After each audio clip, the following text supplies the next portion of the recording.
Welcome back to Friday Football Fever. As normal, Doug Fernandes joins me in studio, and it's playoff edition of Friday Football Fever. Doug, let's get right to it. The Venice Indians against St. Petersburg. Both teams 9-1. A shocker down there, if you will.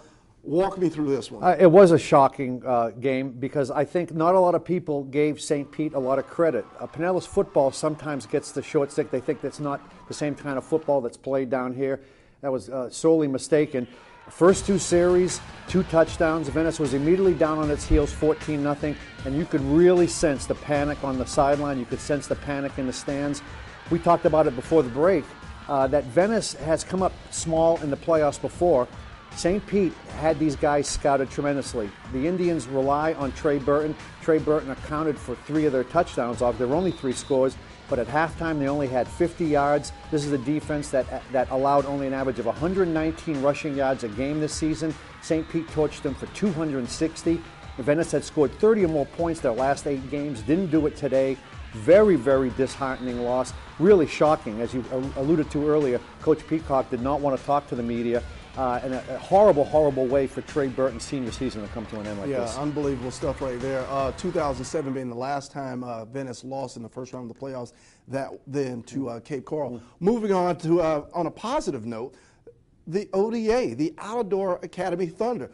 Who would have thunk it? In the playoffs for the first time, and they win in the first time of the playoffs.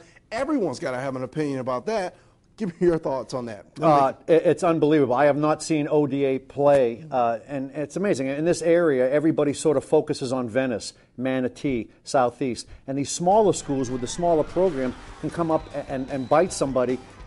Really, ODA, what they've gone through. We were talking earlier, Braden River and Southeast, that was sort of reversed. Everybody thought Braden River would lose to Winter Haven. They ended up winning. Everybody thought Southeast would move on. They ended up losing. So, but according to form, it went like everybody thought. Half the teams would end up winning and half the teams would end up losing. It's just the order, and the teams that ended up doing that was a little bit skewed. Yeah.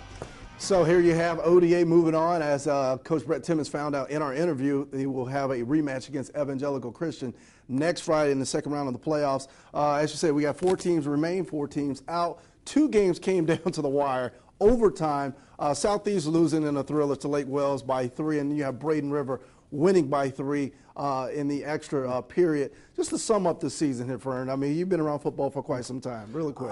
Really quick, this Venice loss trumps everything that happened tonight. Whether the teams won or the other teams won or lost, Venice losing in their opening round when everybody had it earmarked that this team was going to win their 3 games at home and advance to the state finals. Shocking, shocking upset tonight in Venice.